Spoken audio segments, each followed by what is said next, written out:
She's got everything you need life for. She's got everything.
Well, good morning and welcome to Frankly Speaking here on WYDC TV. Big Fox, I'm your host, Frank Acom, and we are broadcasting live from the Hesselson studio here on historic Marcus Street in Corning. And we have a lot to cover this morning. The proposal by the Biden administration, Biden and Kamala Harris, I guess co-sponsoring it, if you will. The attack on the Supreme Court, we're going to talk about that. A lot about the campaign, a few things about New York. Former governor, disgraced governor, Andrew Cuomo in the news, giving a few speeches, talking about the shape of the 2024 election, and a few things here about what his future may hold. So that's just some of where we begin this morning. Let's start with this. In Washington, D.C., they are seeing more divorces and custody battles over politics. Now, this is really interesting because it's coming from Axios, which is a pretty left organization. So they present it in a way that the problem, of course, would be the Republican spouse. So keep that in mind. But they interviewed some lawyers. This is the first time in local lawyer Cheryl News's more than 35-year career that she's seen political and ideological differences factor into so many divorces. It's no longer who do you want for president? It branches into many other areas of how you have to relate to your spouse. Maybe whether they should send a child to public or private school, or how to support your child should they identify as LGBT. Such ideological polarization started to play a role in divorces during COVID, when issues such as masking, vaccinations, and social distancing became politicized.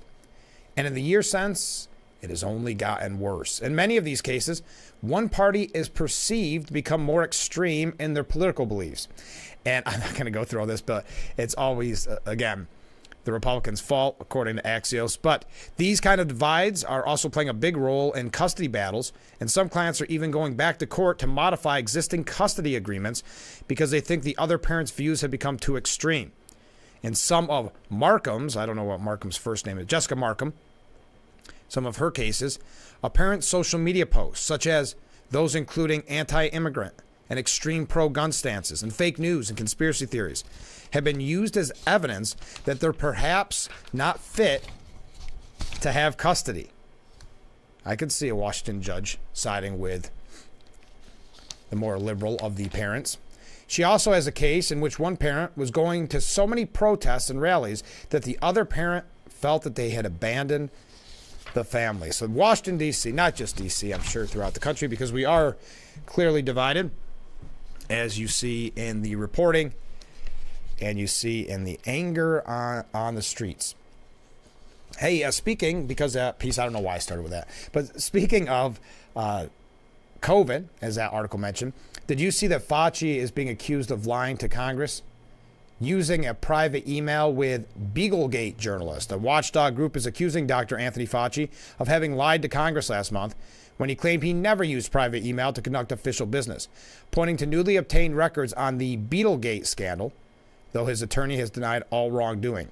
Fauci told a journalist on October of 2021 that he would reach out to them through his private email address during a public relations firestorm over research being conducted on beagle puppies by his National Institute of Allergy and Infectious Diseases.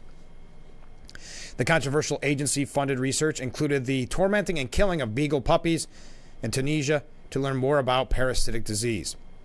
They initially denied involvement, but Fauci confirmed this year that his agency indeed approved the grants for the experiments. Remember, these are the people that we were supposed to, torturing beagles, it almost seems like it's made up at this point. These are the people that we were supposed to trust if we did not trust them with every aspect of our life. We were conspiracy theorists, tinfoil hatters. So there's a couple of quick, off the beaten path type articles that I wanted to mention to you before we ran out of time, because we've got a lot to dive into. I know Donald Trump, we didn't talk about this yesterday. You can feel free to weigh in. I will be the first to admit I don't really watch much of the Olympics, and I definitely didn't watch the opening ceremony, but I know it's very, very controversial with that Last Supper controversy. Well, former President Donald Trump ripped into it, essentially. He said it was a disgrace. I thought that the opening ceremony was a disgrace, actually. I thought it was a disgrace.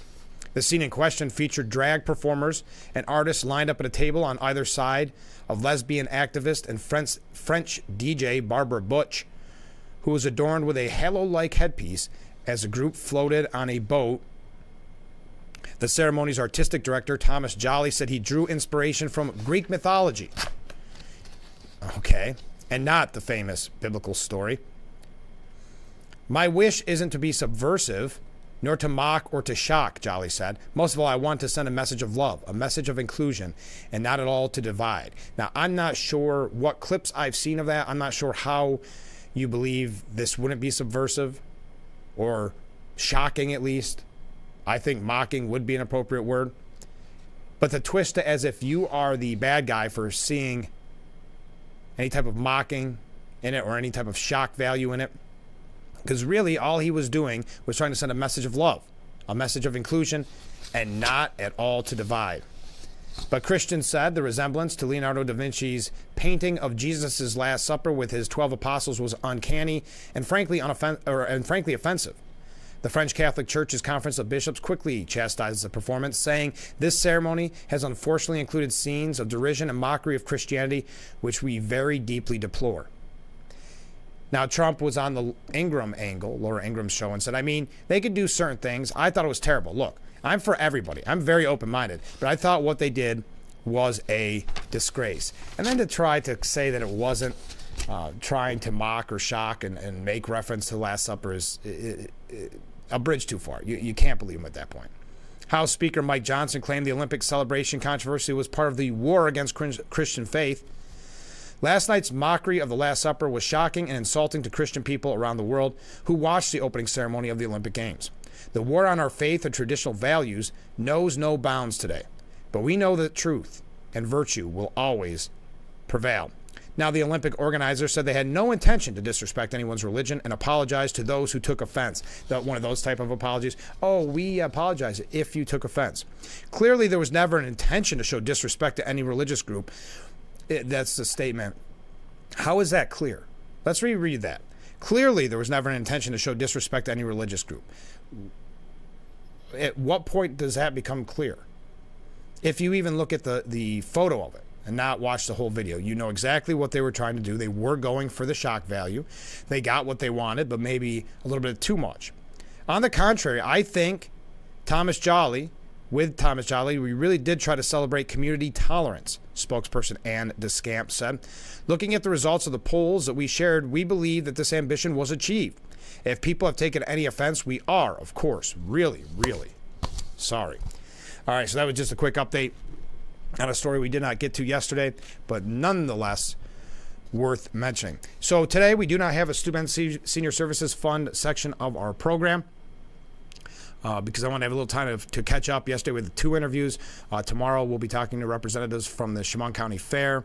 I have other guests throughout the week, so I just don't have my calendar in front of me. So we are going to have a very, very busy week. I wanted to spend some time today to hear from you and pass along some viewer comments. You guys have been great for so long now, and we receive such fantastic comments. I'm sorry if sometimes I don't get to all of them. But I do want to talk about the Supreme Court reforms. This is no surprise. There's been the attack on the Supreme Court for quite some time now. It's interesting, as Biden ignores the Supreme Court decision and still hands out taxpayers' dollars to buy votes for college debt forgiveness.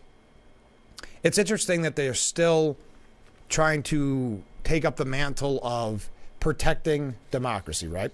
Also, keep in mind that their nominee, the Democrat nominee, never receiving one single vote to be the presidential nominee, not one. Representative Maria Elvira Salazar from Florida said, "This is outrageous. This goes against the system, the American exceptionality we all enjoy. Be very careful because touching the Supreme Court is touching the core of the American system." Many Republicans weighing in on this. Representative Mario Diaz-Balart saying, "We've seen this in history happen time and time again. When somebody, for political reasons, tries to change the institutions, it is highly dangerous, unacceptable, and that is a real threat to democracy and all the freedoms we enjoy in the United States." Wasn't it interesting when Trump was president? Remember, that was one of the talking points the media used and the Democrats used, that he was destroying our norms. He was destroying our institutions. And now not only are they attacking our institutions as the Democrat Party, they're doing so while being very proud of it. Kamala Harris signing onto this, kind of, in a way, co-sponsoring this bill to show her support for it during this election season. Representative Carlos Gimenez from Florida said, "What's the first thing that Hugo Chavez did when he became president? He actually reformed the Supreme Court of Venezuela. So he made things legal for himself. So what are they doing today? They're using the same court system to put in jail the main opposition leader." It's a good point. The politicalization of the judicial system, the lawfare that we've seen used, touching the judicial system is one way to maintain power. And so this is really, really dangerous for our national security and for the security of democracy. Nicole Malatakis, right here from New York, said, "My colleagues are 100% correct. Hugo Chavez packed the Supreme Court of Venezuela from 20 to 32 justices that repeatedly ruled in corrupt government's favor. It is how they destroyed the richest country in South America. We can never allow that to happen here." Now, the president's 3-pronged plan faces long odds, as the divided Congress is unlikely to take up the issue in the 6 months Biden has left in office. Yes, because, they're Democrats even, because they are running for re-election as well. So now is not a time for quote-unquote controversial legislation to be, or really any legislation to be looked at, other than very, very nice money giveaways, very nice PR-type bills. Now, House Speaker Mike Johnson indicated Monday that the proposed reforms will be dead on arrival in the House. Did you see President Biden's reaction to that? We're going to talk about it when we come back from break, but this is what Mike Johnson had to say. President Biden's proposal to radically overhaul the U.S. Supreme Court would tilt the balance of power and erode not only the rule of law, but the American people's faith in our system of justice. This proposal is a logical conclusion to the Biden-Harris administration and congressional Democrats' ongoing efforts to delegitimize the Supreme Court. Their calls to expand and pack the court will soon resume. It is telling that Democrats want to change the system that has guided our nation since its founding simply because they disagree with some of the court's recent decisions. This dangerous gambit of the Biden-Harris administration is dead on arrival in the House. And as I said, Biden, I guess, weighed in on that dead on arrival statement.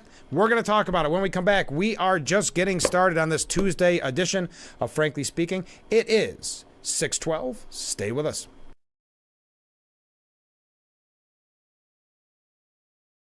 Attention, Elmeron may lead to vision loss.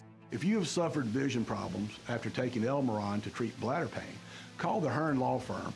Elmeron may be responsible for your vision problems, and you may deserve compensation for your injuries. If you took Elmeron and now have vision problems, call the Hearn Law Firm at 888-308-3866 right now. You could find out if you qualify in less than 2 minutes. Call 888-308-3866 for your free case review. Some people who need Social Security disability benefits go to their hearing alone and get turned down. Not every lawyer will appeal a denial after your hearing. I will. I'm Peter Gorton of Lockman & Gorton. I help people win benefits by appealing their denials, including in federal court. But your time to appeal is limited, so call my office now. Lockman & Gorton, 1-800-698-0567.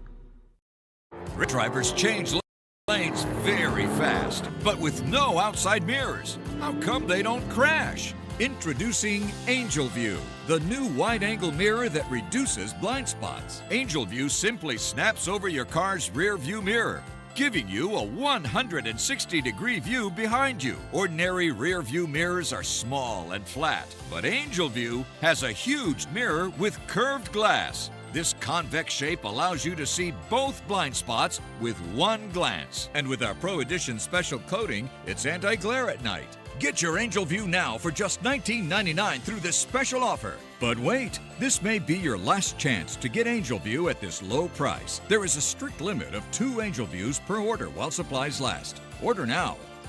Call 1-800-869-5346. That's 1-800-869-5346. Or visit getangelview.com.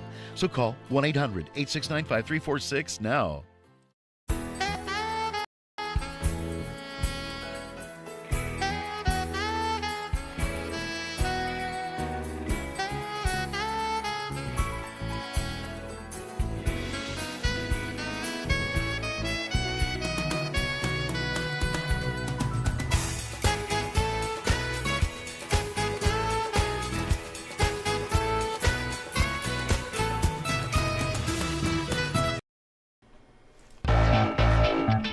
Welcome back to Frankly Speaking, broadcasting live from the Hesselson studio. Thank you so much for joining us this morning. As you can see, I still don't have my lighting completely figured out. It's looking a little bit better yesterday.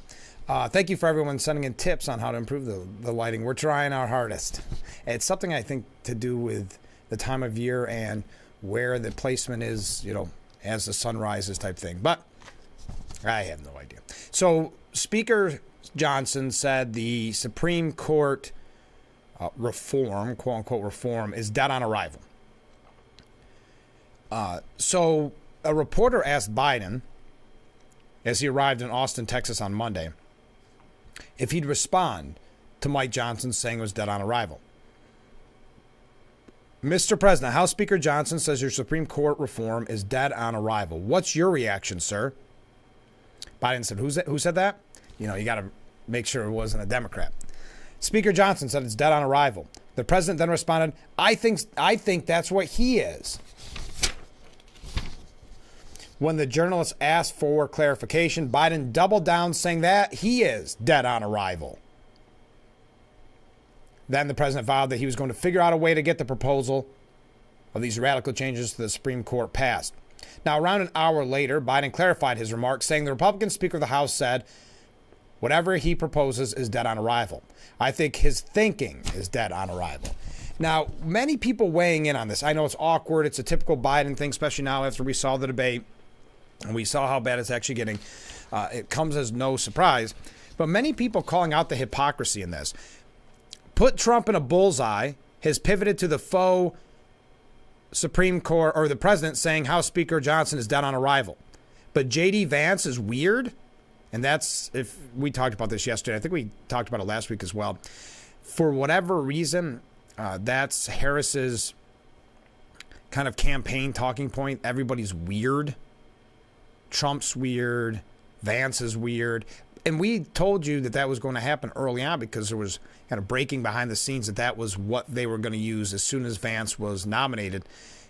Use this idea of him being weird. But I'm going to continue.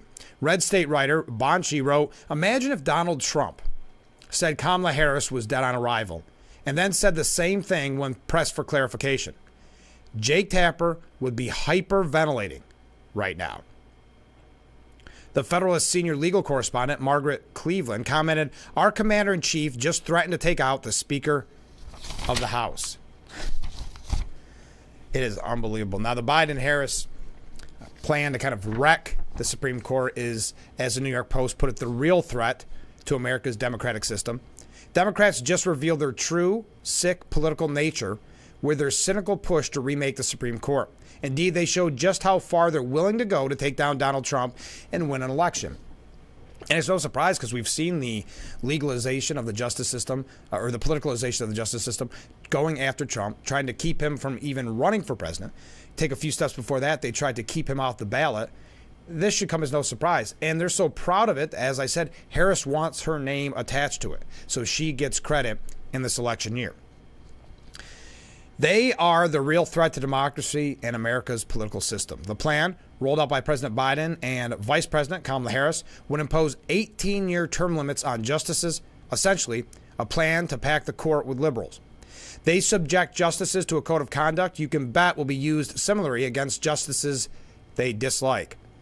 Plus, they want more limits on presidential immunity after the Supreme Court reminded them that under the Constitution, presidents cannot be charged with crimes for official actions they take while in office. That could help promote their strategy of using lawfare against political foes. But make no mistake, this would be a radical upturning of an institution that has served the nation well for decades. Democrats aim to undermine the court's legitimacy and overturn its decisions, all to frame Trump and win an election. Their sock puppets in the media laid the groundwork for a code of conduct with their perverted attack on the conservative justices Clarence Thomas and Samuel Alito. But it's all theater. It's part of the Democrats' Fantasyland claims that democracy is at stake, and it's the end of America as we know it.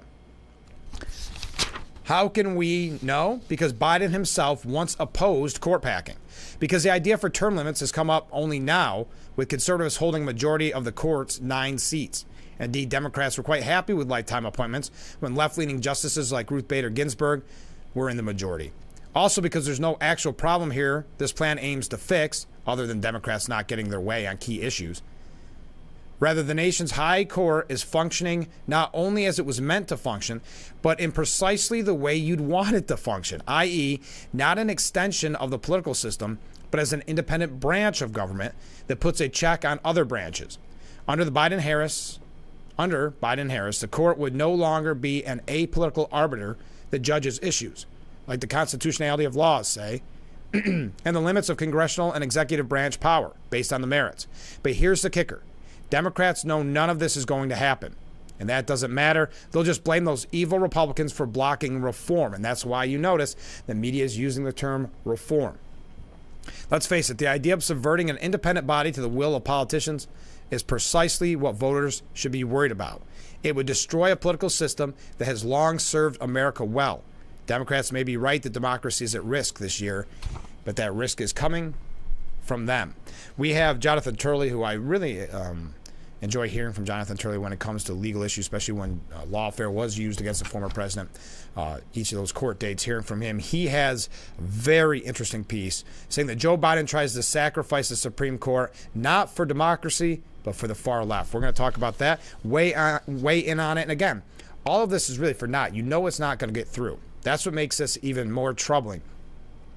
that they are signaling this is what they want to do. Originally, Biden said they'll work on this in the next 4 years. That's before he dropped his reelection campaign. So now Harris is essentially signaling that this will be a part of her time as president if she is elected in November. So keep that in mind. And we are going to talk about the campaign. We're going to talk about Trump's side of the campaign as well. We've got some other issues, some kind of back and forth this morning. So please, at any point, weigh in. If you're new to the show, you see that number on the bottom of your screen. You can weigh in at any time on the issues of the day, maybe about this issue, maybe about Trump's campaign. J.D. Vance, boy, the media is just attacking J.D. Vance. I see, who was it, Cooper jumped out of the VP race for Harris. We're going to talk about that as well. But with J.D. Vance, they're trying to play right. Well, they work as an arm of the Democrat Party, specifically the presidential candidate, because if you look at CNN this morning, you go to their website, it looks as if it could be a Harris campaign website, but they are in attack mode on J.D. Vance. It says weird things. So if you wonder why you've heard the term weird so much, the word weird so much lately, because that is Harris's plan of attack against Vance and Trump. And that means if that's her plan of attack, the media is more than willing to go along with it and say the exact same things. So that's what we're seeing. So we'll talk about that as well, but we're running just a tad bit late, so stay with us. This is Frankly Speaking here on WYDC TV, Big Fox.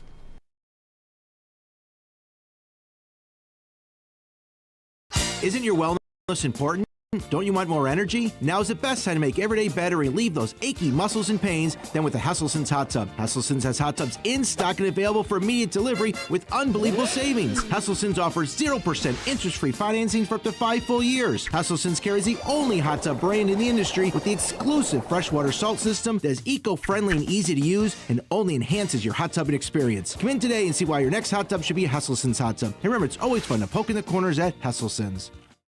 What do you do when your tire goes flat and there's no air anywhere? You reach for Bullseye Pro, the smarter, faster, hands-free way to fill it up with air. Bullseye Pro is equipped with a rechargeable lithium-ion power plant. So fast and so convenient. It's like the power of an air compressor in the palm of your hand. Look, you can inflate all 4 tires on a single charge. It has a built-in smart pressure digital sensor that gauges and automatically stops when the set tire pressure is reached. Easily inflate pool toys, exercise balls, and more. Call or go online now and get the complete Bullseye Pro inflation system for the factory direct price of just $79.99. Plus, we'll ship your entire order free, and we'll give you a 50% discount on a second one. Order now. To order, call 1-800-977-4997. That's 1-800-977-4997, or go to getbullseyepro.com.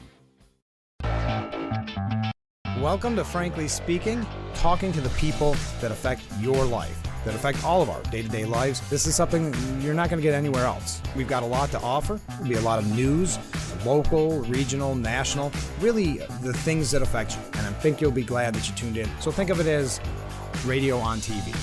Frankly Speaking, live, 2 hours long, starting at 6 a.m. on WYDC TV Big Fox. This is history making.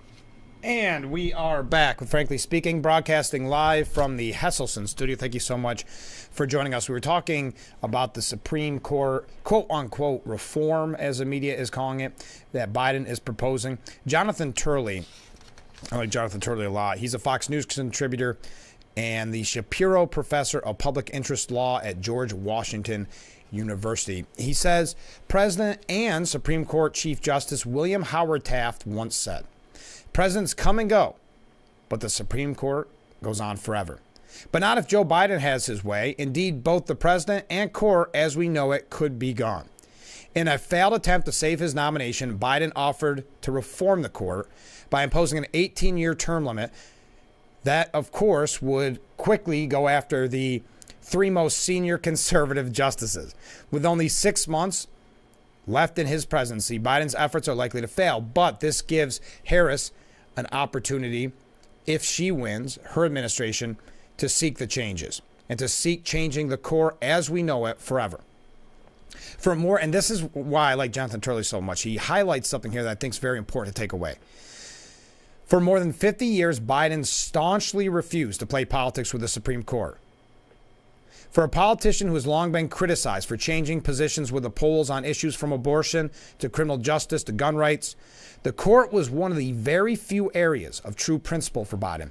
I would even highlight, Jonathan Turley doesn't mention here, but his stance on Israel. He was tough on Israel until the polls started changing for him, and then he weakened on his stance on Israel. So we know Joe Biden throughout history has been wishy-washy, and there are no core principles that he won't abandon for a vote. It's simple as that. And here is the last shoe to drop. According to Jonathan Turley, Biden's final principle fell this month when facing the premature and involuntary end of his candidacy. Faced with being a one-term president, the Supreme Court would have to be sacrificed. Biden opted for the least of the evils in pushing term limits. It's more popular to push for term limits because historically Americans like the idea of term limits. But there were few law professors and even fewer Democratic members clamoring for term limits until conservatives secured a stable majority on the court. Then suddenly the court had to be reformed without delay. It is no accident that the first three justices who would term limit out of the court would be conservatives Clarence Thomas, Chief Justice John Roberts, and Justice Samuel Alito. What's the chances? Think, however, about the iconic decisions we would have lost with term limits in place. Liberal Justice William Douglas's 36 years on the court would have literally been cut in half. He would have been kicked off in 1957. His famous opinions, like Griswold v. Connecticut, striking down bans on contraceptives, would not have been written. An ironic result for those seeking limits after the court's ruling in Dobbs. Obviously, and I don't want to go through all this, he goes through some history on this. It's a really good piece if you want to find it for yourself at the New York Post. But obviously, other justices could have written opinion pieces in these cases. But the point is that many justices wrote their best opinions after 18 years on the court. Moreover, the framers clearly wanted these positions as lifetime appointments as an added protection against political pressure or influence. And that is one of the things that is being sacrificed here. This idea that they're a separate branch, not kind of being influenced by the day-to-day politics, the election type politics. For more than 2 centuries, presidents have struggled with the Supreme Court, but none, until now, have attempted to end life tenure on the court. Presidents have served as a firewall for the anger and radicalism that has periodically engulfed the court. Now, President Biden is leading the mob for changing this institution for the first time since its founding. And now we know he's a lame duck. Maybe that's why he believes now is their opportunity. Because, listen, let's face it, Democrats have used the court in their favor. I'm not just talking about trying to go after their political opponent with Trump. I'm talking about the Supreme Court. They've used it in their favor for many of their unpopular views getting pushed through the Supreme Court instead of going through the voter.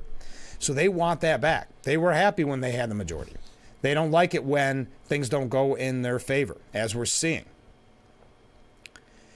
It is a testament to what I call an age of rage. This is Jonathan Turley, if you're just joining us. After years of supporting the court, when it was setting aside conservative precedent, liberals now want the court changed to dump or dilute the majority. It is unlikely to end there. After sending Thomas, Roberts, and Alito packing, many want to go further and pack the court themselves.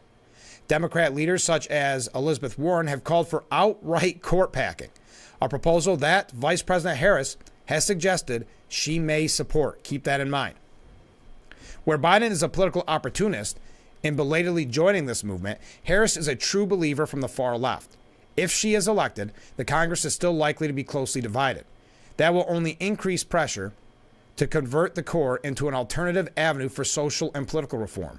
Harvard professor Michael Klarman warned that all of the plans to change the country were ultimately dependent on packing the court. With the 2020 election He stated that Democrats could change the election system to guarantee Republicans will never win another election.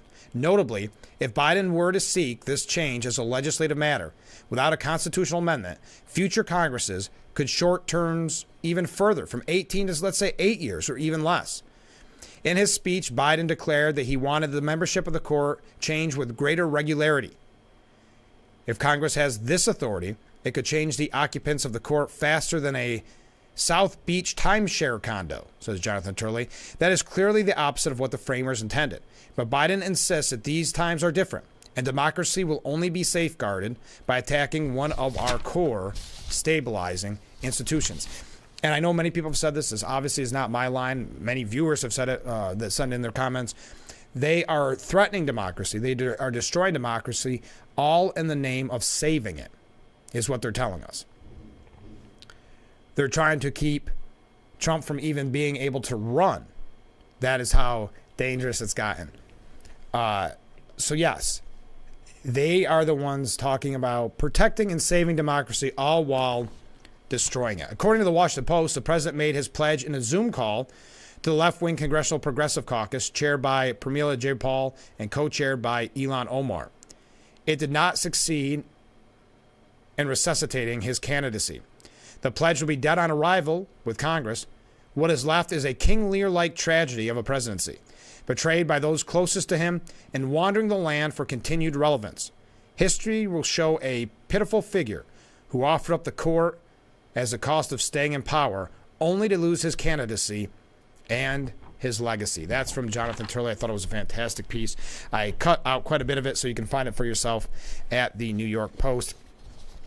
But as Rich Lowry said, Biden's illegitimate reforms are a nakedly political bid to tilt the Supreme Court on his way out. Kind of his last hurrah to protect the left for the future. But the same left that, I mean, it's gotta hurt, like Jonathan Turley said. The same left that stabbed him in the back. The same left that really embarrassed him on the way out the door. For a man who's been so loyal, not really ever having any core beliefs, willing to change them at a drop of a hat for the betterment of the Democrat Party, for what they consider the betterment of the Democrat Party, doing that his whole career, and then they did this to him.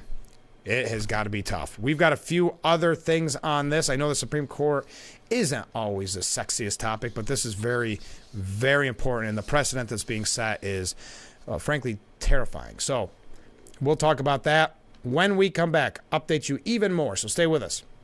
We got a lot of waves outside. I want everybody to be staying in watching the show. Let's get some waves from inside. We'll be right back with Frankly Speaking here on WYDC TV. Big Fox, stay with us.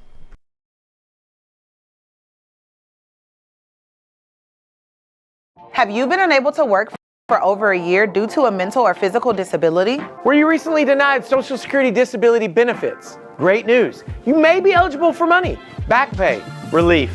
If you've been pre-qualified and diagnosed with a recognized condition that prohibits you from working, our lawyers can file a claim to get your disability benefit. Call us today and find out more. Call now, 844-617-0440. It's Western. It's Reese Ranch Rodeo. Looking for a new exciting adventure? Join the cowboys and cowgirls at Reese Ranch Rodeo. Fun for the whole family. Kids 5 and under are free. Gates open at 2 p.m. Rodeo starts at 7. Enjoy great music, great food, cold drinks, and classic rodeo fun. For event dates and ticket prices, visit ReeseRanchRodeo.com. Reese Ranch Rodeo, 4115 Oldfield Drive, Corning, next to Fair and Ball Campgrounds. Rich drivers change lanes very fast, but with no outside mirrors. How come they don't crash? Introducing Angel View, the new wide-angle mirror that reduces blind spots. Angel View simply snaps over your car's rear view mirror, giving you a 160-degree view behind you. Ordinary rear view mirrors are small and flat, but Angel View has a huge mirror with curved glass. This convex shape allows you to see both blind spots with one glance. And with our Pro Edition special coating, it's anti-glare at night. Get your Angel View now for just $19.99 through this special offer. But wait, this may be your last chance to get Angel View at this low price. There is a strict limit of 2 Angel Views per order while supplies last. Order now. Call 1-800-869-5346. That's 1-800-869-5346. Or visit getangelview.com. So call 1-800-869-5346 now. Welcome to Frankly Speaking, talking to the people that affect your life, that affect all of our day-to-day lives. This is something you're not going to get anywhere else. We've got a lot to offer. There'll be a lot of news, local, regional, national, really the things that affect you. And I think you'll be glad that you tuned in. So think of it as radio on TV. Frankly Speaking, live, 2 hours long, starting at 6 a.m. on WYDC TV Big Fox. This is history. And we are back with Frankly Speaking, broadcasting live from the Hesselson studio. I'm your host, Frank Acom. Thank you again for joining us this morning. Just wrapping up a little bit here on the Supreme Court reforms, and we say reforms almost as a joke. That's what the media is calling it. But Kamala Harris is so moderate, says Rich Lowry, that she only wants to pack the Supreme Court by stealth. By poorly disguised stealth, to be sure, but it's difficult to obscure the intended destruction of an institution of American government. Again, while we were lectured so often that Trump was destroying the norms, we're destroying our institutions when he was president. The newly minted Democratic presidential candidate has endorsed Biden's plan for the Supreme Court reform. As a matter of basic legitimacy, foundational rules of government should be fashioned without knowing which party or faction will benefit from or be harmed by them. The term limits idea, in contrast, is obviously crafted to undo the effect of Democrats losing the 2016 election and handing Donald Trump 3 Supreme Court appointments. The left wasn't agitating for term limits when the late Ruth Bader Ginsburg, who joined the court in 1993, had already served more than 20 years. They were cheering her on. They loved her being on there until they realized the damage that was done. And remember, Merrick Garland was going to be Obama's pick. And what was always interesting about that is people said, well, why didn't they get that through? Why did the Republicans, it wasn't fair, Republicans try to block it? They didn't fight hard. If you recall at the time, they did not fight hard for Merrick Garland because they were so sure that Hillary Clinton was going to win that, yeah, she'll probably just pick him anyway or maybe pick someone else she wants. There's no sense fighting it. And then Trump won, and you have 3 picks. No one is going to have more trust in the court after it's been kneecapped for partisan purposes. And that's a great point from Rich Lowry. The court packing scheme in another way, let me try this again. The court packing scheme is another way in Biden's sad slide left. Years ago, he spoke of FDR's attempt at court packing, also sold as reform to freshen up the composition of the court in harsh terms. He said that Roosevelt had been corrupted by power. Then he evaded the pressure from the left to endorse court packing back in 2020. Now he's buckled to his party's progressive base yet again, showing yet again on his way out the door that there are no core principles and beliefs that he has that he's not willing to give up for a vote. As a woke progressive from Oakland, Kamala Harris doesn't have the same latitude. Her promise to destroy a pillar of our government won't help moderate her image, meaning she's not, because I skipped around there a little bit, she's not the guy from Scranton. That, you know, that kid, how's he always put it? A working class kid from Scranton. Democrats are willing to do anything to address Donald Trump's supposed threat to our norms and institutions, except honor those things themselves. Between Obama and Biden's multiple lawless unilateral acts, they've done more than their part to normalize executive overreach. By never truly accepting the results of the 2016 election, they've contributed to the cycle of disputing the legitimacy of lost elections. By pursuing a strategy of lawfare against Trump, they've created the precedent for distorting the legal system to try to destroy a political opponent. And now they're going after the Supreme Court for the offense of issuing rulings that they don't like. Rulings, by the way, that may be flawed but are well-reasoned according to a transparent, consistent theory of constitutional interpretation. The conservative justices, sticklers for the details and history of the law, are the opposite of everything the Democrats dislike about Donald Trump. That doesn't matter, though, since the left isn't opposed to Trumpism so much as anything that stands in the way of unchecked implementation of its progressive vision. The most fruitful line of attack against Biden was that he was old, incompetent, and a bad president. The best line of attack against Harris is that she's a radical. By endorsing court packing, she's offering fresh evidence of that indictment. Brianna Harley, how am I doing on time here? She's suggesting that it's catering to the far left and dark money groups with a Supreme Court gimmick. And that should come as no surprise with the dark money groups. I mean, let's face it. Big money has never played a more important role in a presidential candidacy than this year. Big money helped push the president of the United States out of running for re-election and helped Harris get the momentum right off the gate with that $200 million month. So it should come as no surprise, and this is from Fox News if you want to find it, that yes, indeed, dark money did play a role in this. So anyway, I don't want to go through any more of this because I didn't mean to spend essentially the whole first hour, frankly speaking, just on that issue, but I'd love to hear your comments. I see quite a few comments coming in. Keep them coming in. We love that. If you're new to the program, that's what this show is all about, hearing from you. Yes, sometimes I miss them. Sometimes I get distracted and forget to read them. I will fully admit that. I'm trying to think of what we're going to talk about next. So I apologize if I do. Sometimes people think I'm doing it on purpose. I am not. Complete ignorance on my part. How's that? All right. Are we good on all our public service announcements? We are. Let's take a short break. Stay with us. This is Frankly Speaking here on WYDC TV. Big Fox will be right back.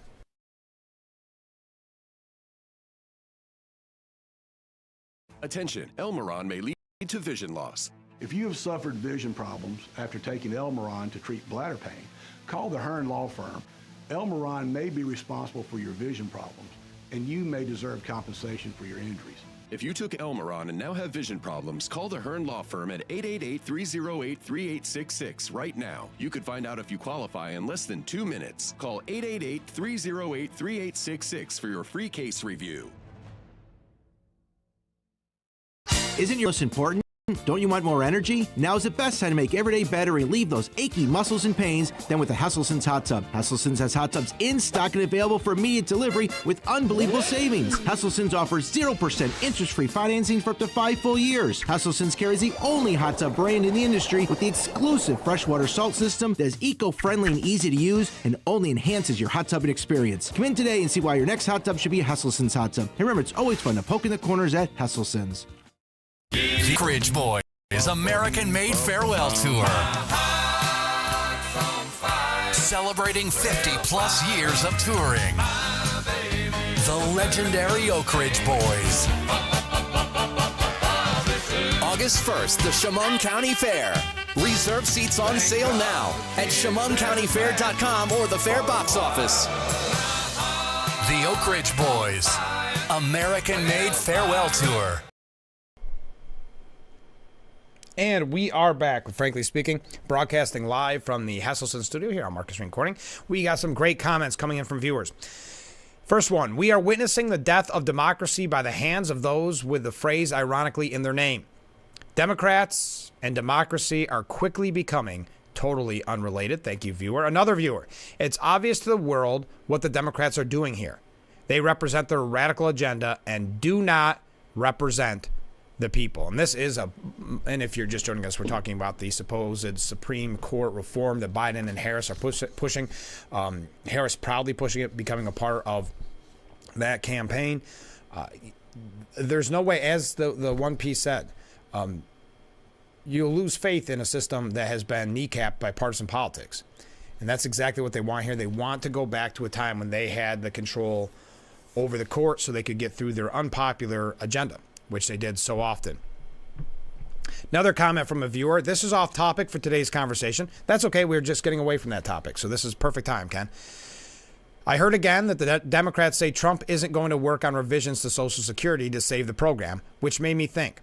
I wonder why no one suggests the most reasonable fix to the Social Security system, which would be eliminate the tax cap, which is currently $168,000, and include a 1% Social Security tax on investment capital gains that exceed 10%. Could it be that the higher wage earners and politicians would be upset by paying more for a program that they don't need? That's a very good point, Ken. Thank you very much. Another comment from a viewer. I wish they could wake up from their wokeness before the great American experiment becomes totally unrelated to what the forefathers had in mind. Very good point. And we're seeing it from all corners. Now, again, Kamala Harris, who never received a single vote to be the presidential nominee for the Democratic Party, is looking like the Democratic nominee for president. Governor Roy Cooper from North Carolina withdrew his consideration to be Kamala Harris's running mate. Now, there's some thoughts on this, and I've heard other people say this. We had some viewers say this, and I've said similar the last few days. Let's say you're somebody, I'm not talking about Roy Cooper specifically, but like Gretchen Whitmer, who I guess was never even given vetting papers, which is kind of surprising. But if you're an up-and-comer, like a Gavin Newsom, and you happen to be young, like Gavin Newsom, do you attach yourself to Harris's campaign? Because yes, right now the media is in full fangirl, as they call it, mode, where she's doing the best. Oh my gosh, we had no idea she was going to be just this good, because they've always had to rein her in behind the scenes, and now she's just wonderful. This is going to be great. The polls are showing she's destroying Trump. You've heard it all. It was so obvious that this was what was going to happen. Remember, they didn't want Harris. That's why they propped Biden up for so long. But now that they're forced to have Harris, now she is perhaps the greatest candidate in the history of presidential politics. It's so obvious. The media, like we've said a million times on this show, you could write this stuff. I know this is a different kind of a crazy story, but you could write this one before it even happened. But okay, so back to get back on my tangent here. If you're a Gavin Newsom, do you want to latch on to this campaign? That's not saying that Harris is going to win or lose. But if you're, I keep pointing to Gavin Newsom because he seems like the most obvious, but whoever you want to pick in your mind, are you just going to wait? Because let's say she does lose, and it's early. She's got a lot of opportunities to push her far left agenda, to do those word salads that are so uncomfortable, so awkward, to kind of overstep with the woke mindset and, see those polls start to struggle. So do you hedge your bets? Do you take that bet if you're a Democrat like a Gavin Newsom and say, you know what? If Trump wins 4 more years, I'm the lead dog. I'm the big name. I'm going to be the one they all want. I mean, it seems like a smart political move, but that's not what I'm suggesting here with Roy Cooper. He's withdrawn. He says, I strongly support Vice President Harris and her campaign for president. I know she's going to win, and I was honored to be considered for this role. This just wasn't the right time for North Carolina and for me to potentially be on a national ticket. As I've said from the beginning, she has an outstanding list of people from which to choose, and we'll all work to make sure that she wins. Cooper was approached by Harris's campaign aides about undergoing vetting, but he turned them down, a source from CNN said. Other potential Harris picks include Josh Shapiro from Pennsylvania, Arizona Senator Mark Kelly, Minnesota Governor Tim Walz, Kentucky Governor Andy Beshear, and Transportation Secretary Pete Buttigieg. Who do you think it's going to be? Who do you... Whitmer, which is kind of a surprise here, has said she isn't interested in serving as Harris's running mate, but supports her candidacy against Trump. I thought maybe it'd be... Well, Whitmer's another example where she probably doesn't want to go for VP. She wants to go all in and saying, you know what, I can wait 4 or, maybe 8 years, whatever the case may be. But definitely 4 if Trump wins. Trump couldn't run for re-election. So maybe just biding her time until Trump's administration, if that's the way it goes, is through.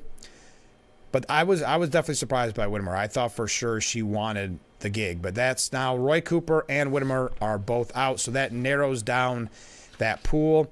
And it's interesting that it's today's climate, or whatever you want to call it. It's today's political world, where every article, and this is from Reuters, Harris is weighing a list of mostly white male candidates. Okay? Just strange. That is always a talking point now, I suppose. All right, we've got to take our last break of the first hour of Frankly Speaking. We are just getting started. We're getting some great comments in. Keep them coming in. I will have an update for you. I don't want you to think I forgot. Last week we were promoting all those businesses that had the Filler Up campaign for the Salvation Army of Corning. I'll let you know who that winner is going to be soon.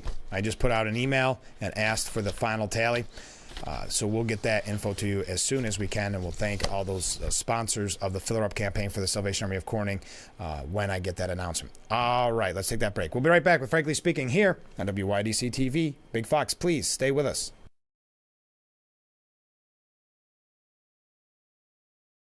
Attention, Elmeron may lead to vision loss. If you have suffered vision problems after taking Elmeron to treat bladder pain, call the Hearn Law Firm.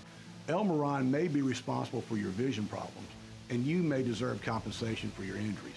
If you took Elmeron and now have vision problems, call the Hearn Law Firm at 888-308-3866 right now. You could find out if you qualify in less than 2 minutes. Call 888-308-3866 for your free case review. I'm Marianne Quirk. I've lived here for 70 years, but I do fine right here in my house, and I want to be here as long as I can be. And I feel comfortable knowing that if something happened to me, someone would know because of the cameras that are installed in various spots in my home. That has been a wonderful gift to me to be able to have that security and that support from Full Circle America, and that's what it's all about.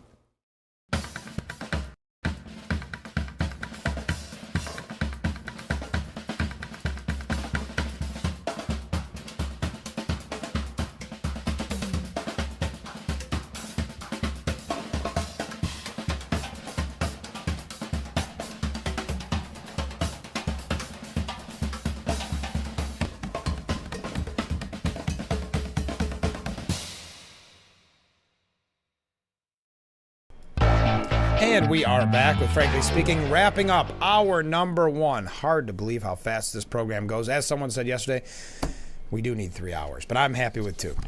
This is a headline, and we're going to talk more about it in the next hour.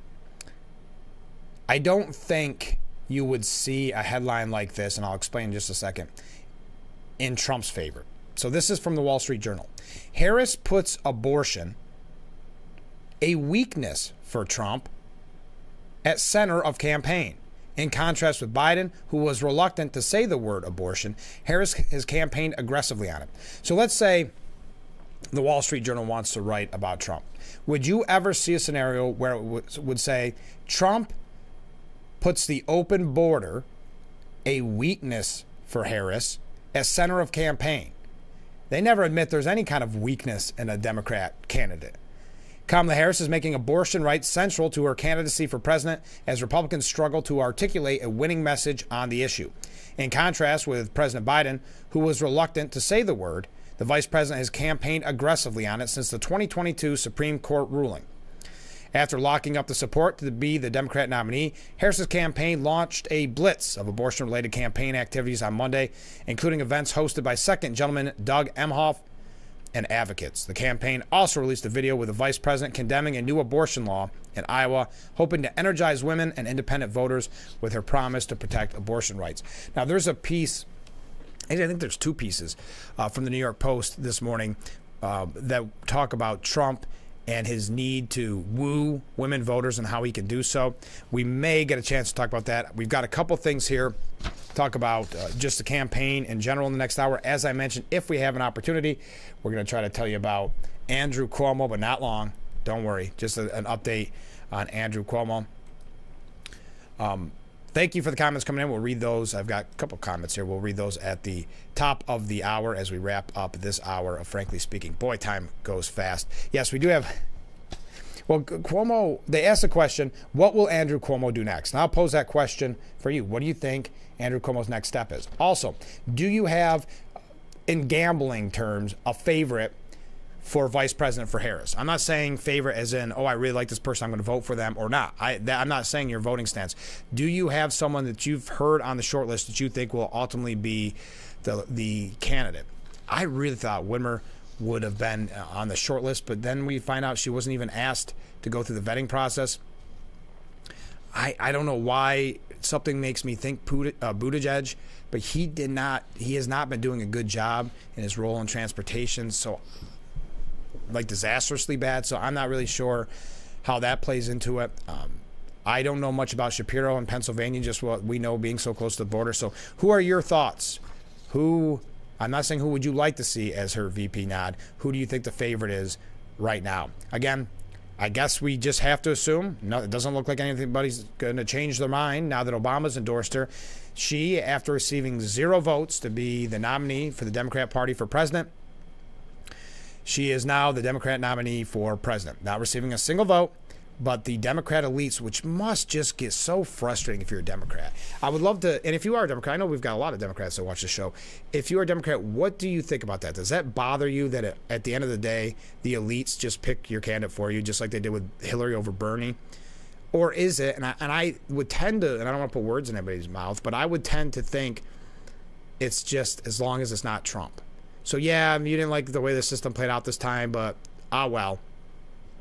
As long as there's a candidate in there that can face Trump, that's all that matters at the end of the day, because it's not a vote, just like it wasn't a vote for Biden and it was a vote against Trump. I believe the same is happening here. It's not a vote for Harris necessarily. It's a vote against Trump at the end of the day. So we'll talk about that and your responses when we come back. Do I have time here? If you are new to the show, I know I've said this a few times this morning, and you wonder why I'm reading so many comments and talking about the comments so much. You see the number on the bottom of your screen. You can reach out at any time, 24/7. Now, in full disclosure, this came up, I want to say last week. And it was something breaking news story, and people were texting me. I appreciate it. I read all the texts. I hope I did. Sometimes skip over some accidentally. But I don't check this number throughout the whole day. It's not my personal cell phone number. It is for the show. But that doesn't mean when I get in the morning, I don't try to read them, try to get them ready for broadcast. So just so you know that, because I do receive some throughout. And I did receive a couple other comments after yesterday's show. I don't really have a response to them yet. I'm going to get you one here maybe on tomorrow's show. So again, thank you to everybody who sends in comments. I really appreciate it. Now we've got to take that break. Stay with us. This is Frankly Speaking here on WYDC TV, Big Fox.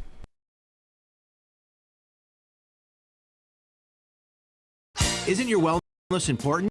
Don't you want more energy? Now's the best time to make every day better and relieve those achy muscles and pains than with the Hesselson's Hot Tub. Hesselson's has hot tubs in stock and available for immediate delivery with unbelievable savings. Hesselson's offers 0% interest-free financing for up to 5 full years. Hesselson's carries the only hot tub brand in the industry with the exclusive freshwater salt system that is eco-friendly and easy to use and only enhances your hot tubbing experience. Come in today and see why your next hot tub should be a Hesselson's hot tub. And remember, it's always fun to poke in the corners at Hesselson's. If you or one regularly used hair relaxers or straighteners and were diagnosed with uterine, ovarian, or endometrial cancer, you may be entitled to significant financial compensation. I've used hair relaxers for years. I had no idea they could cause cancer. Chemical hair relaxers and straighteners have been linked to serious conditions, including several types of cancer. How do I know if I have a case? Call 844-292-6222 and consult with one of our attorneys to find out if the products you used are part of the lawsuit. Your eligibility will also depend on how often you use these hair products and your specific cancer diagnosis. If you regularly used hair relaxers or straighteners and were diagnosed with uterine, ovarian, or endometrial cancer, call us now. Call 844-292-6222. How much will it cost to talk to an attorney? There is no fee unless we win your case. Call 844-292-6222 for your free case review.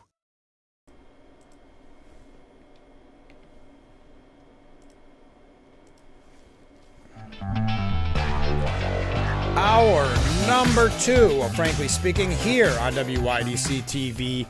Big Fox, broadcasting live and proudly from the Hesselson studio here on historic Market Street in Corning. As I mentioned earlier, we do not have a Steuben Senior Services Fund interview this morning, though we will tomorrow. We're going to be talking about the Chemung County Fair. And then we have other interviews throughout the week. Just as a little side note, if you want to mark your calendar this far in advance, former Congressman, fan favorite, Joe Sempolinski will be on the show not this Thursday, but next Thursday. And I was thinking when I was talking to him, how much has changed since the last time we talked to him and how much has changed since the time before. It's amazing how this election season shaped up. And that goes to some of the comments from viewers. Frank, they're talking about Harris is all propaganda. The media is full on propaganda mode right now. Remember, they shouldn't say that. They didn't want Harris to be the nominee, but they had no choice. But she's never been a Democrat favorite. That's why she had to drop out before Iowa back in 2016. She was not popular. They think we're stupid and won't remember the anti-American agenda we've seen her spew. 100% support for Black Lives Matter and Antifa, to the extent of begging for funds to bail out the criminals involved in those, to just add to this, that were involved in the riots. Yes. The real insurrectionists in America. We must remember everything she has done. Next, a different comment from a different viewer. Frank, all the kingmaker Democrats have endorsed Kamala and resigned themselves to the fact that she is the Democrat candidate. Or they've all been told that since Biden has stepped down, his delegates are free, regardless of Biden's pledge, and there will be an open convention where they will coordinate the candidate of their choice. I think the only problem, yes, I agree. I don't think it's going to be the open convention because they are going to do the virtual roll call of Harris. Is it next week? I think next week or the week after. So if they're going to start that process, they would have to do that one very, very quickly. And I think with Obama's endorsement, it's pretty much over. Because I don't see Gavin Newsom, who was it who said it? What anchor, quote-unquote journalist in the media said that it would be political suicide to go against her now. The Democrat elites got to pick who they didn't want her necessarily, but the Democrat elites got what they wanted at the end of the day, and you can't go against them, is what that reporter was saying. Another comment from a different viewer. The Democrats are going to need a candidate that will shock and awe the voters. Unfortunately, they have already shocked the voters with their antics so much that it's made them numb to the feeling of any awe. That's a good point. Thank you very much. Keep those comments coming in. Hour number 2 of Frankly Speaking. Here's an interesting political spin. I've never heard it put quite like this. The GOP doesn't know how to deal with Harris. Why? Because she's changed positions so frequently, according to CNN's Bakari Sellers. Now, I'm paraphrasing, so I want to make sure that I quote. I think what my good friend David is showing is that Republicans really don't know how to deal with Kamala Harris. And I think that whether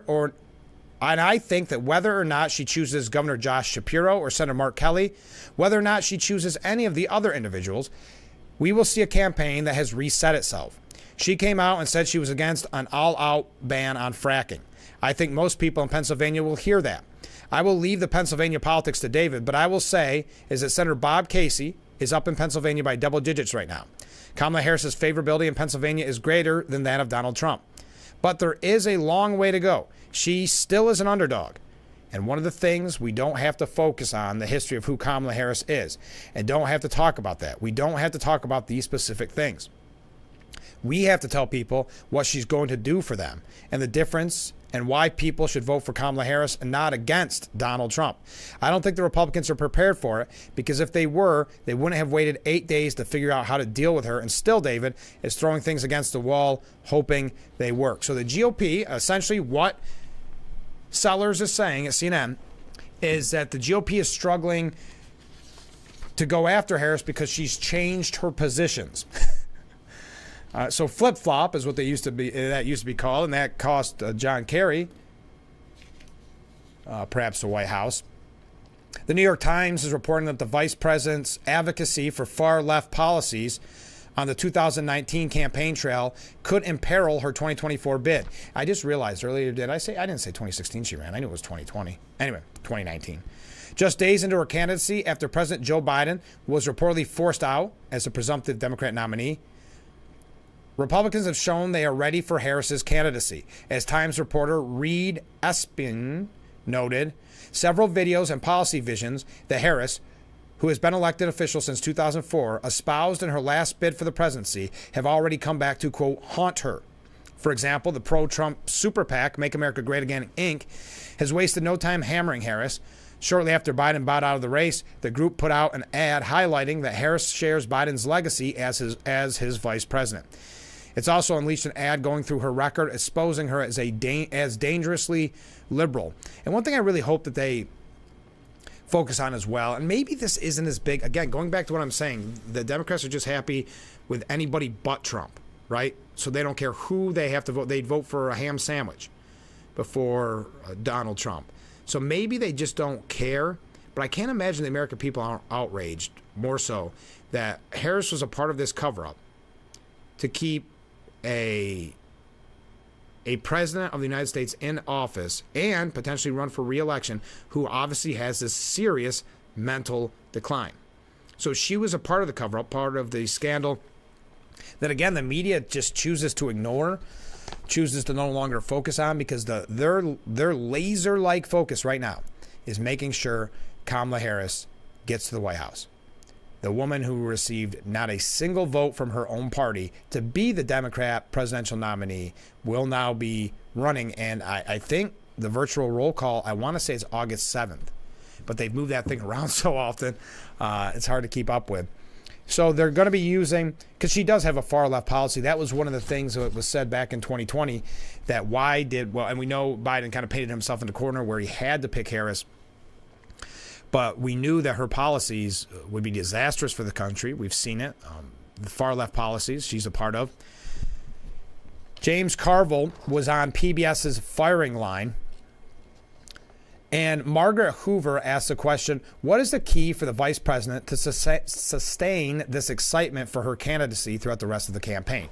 Now, there's a kind of honeymoon phase that is what the media is calling it right now, which is ridiculous. The media was going to fawn all over anybody that got the nomination. Because keep in mind, if Biden would have stayed and would have been stubborn enough to stay, they would have completely switched their attitudes after the nominating process. So this idea that the excitement is because it's media hyped excitement. But I'll continue with what the raging Cajun himself, James Carville, had to say. That's the key question. And the first thing is to recognize what happened.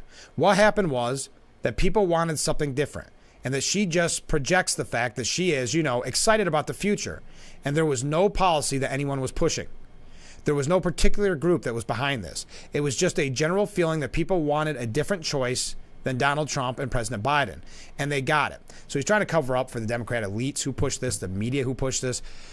Now, look, she's going to get slaughtered. They're coming out, and this is just part of the no different than it was at any other time. And they have got to get up and get ready, and they've got to be able to defend and attack at the same time.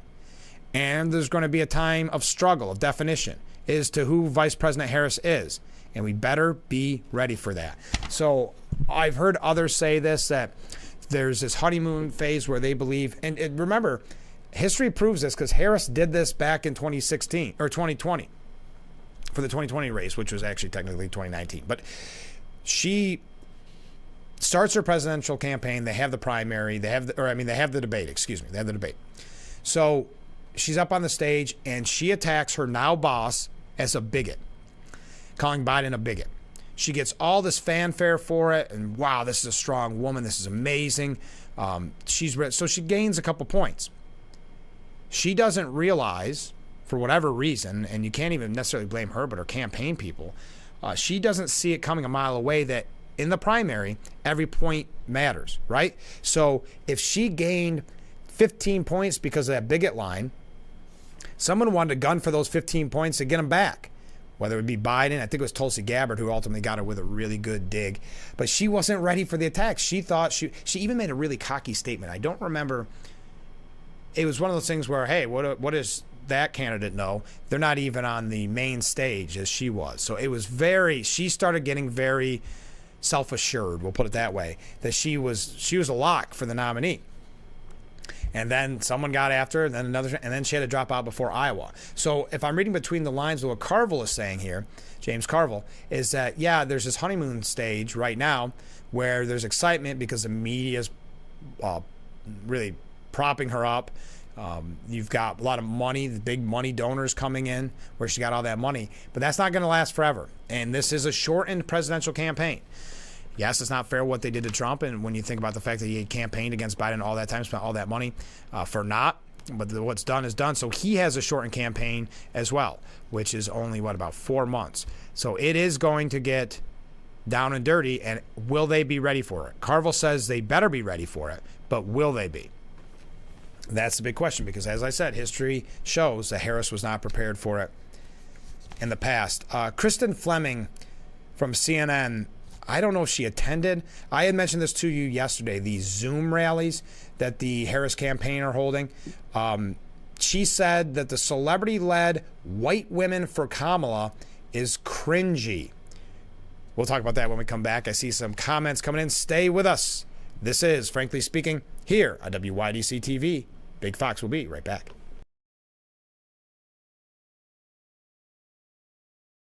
Wow. You found it. I did. The History of Water Part 6? I've been dying to read this. I know, honey. I always wanted that book. At Culligan, we get that most people don't think about water like we do, and that's okay. You see, when we install one of our high-efficiency water softeners, we're thinking about hard water and limescale buildup, so you can just think about longer-lasting appliances and softer skin and hair. At Culligan, we think about your water, so you don't have to. Call today to schedule your free water test. If you've won regularly used hair relaxers or straighteners and were diagnosed with uterine, ovarian, or endometrial cancer, you may be entitled to significant financial compensation. I've used hair relaxers for years. I had no idea they could cause cancer.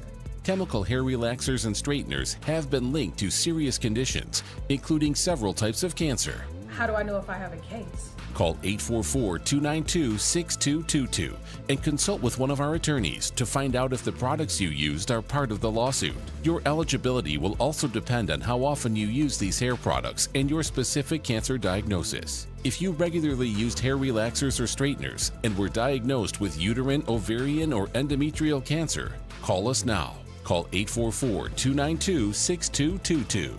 How much will it cost to talk to an attorney? There is no fee unless we win your case. Call 844-292-6222 for your free case review.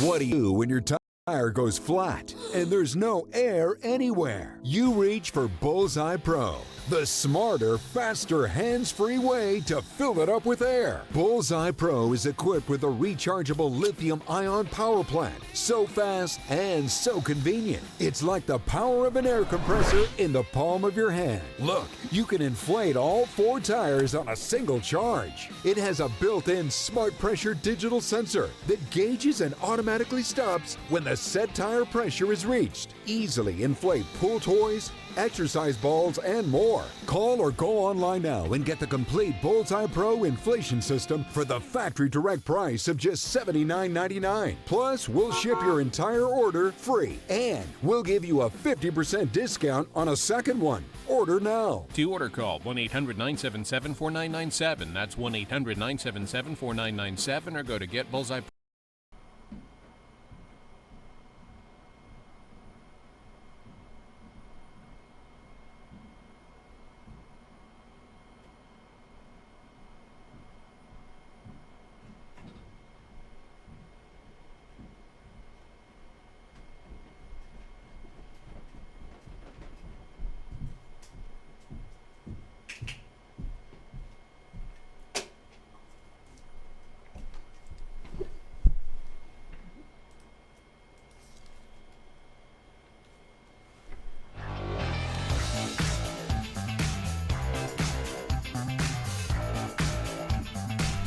Sorry about that.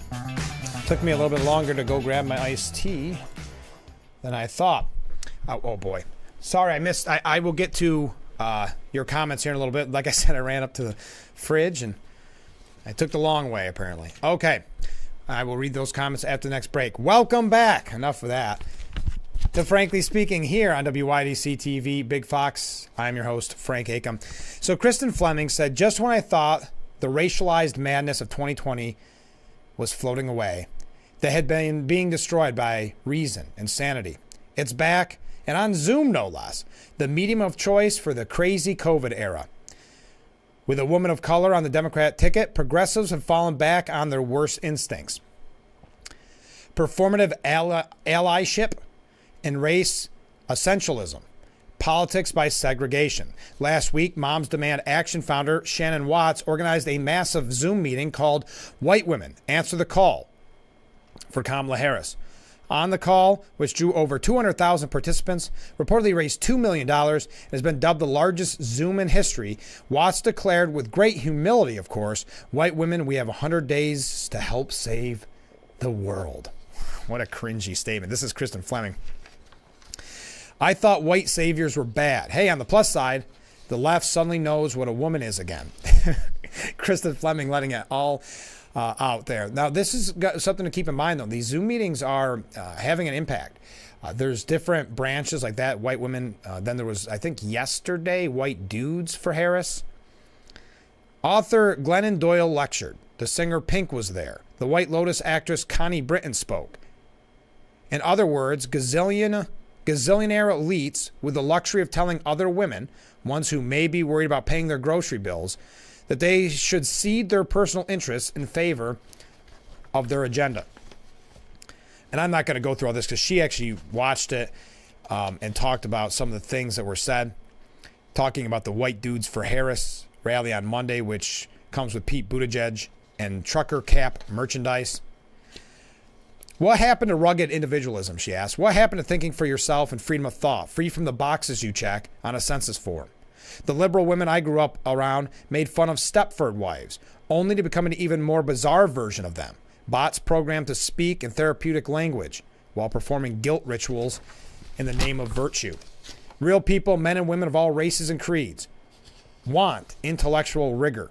We want to discuss ideas. We want to disagree like adults, not be shushed like kindergartners in segregated classrooms.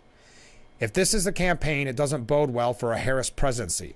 Will debate and dissent only be allowed if the person is the right race and sex? Will citizens need permission to question Harris because that wouldn't be using our privilege properly? It's probably how Putin and Z run things, right? I want to live in a world where adults are in charge and the best ideas win, regardless of who came up with them. I thought that was an important message because we're going to hear a lot more about those Zoom meetings in the future. Now, Texas Governor Greg Abbott weighed in on the border yesterday. This was on Fox News.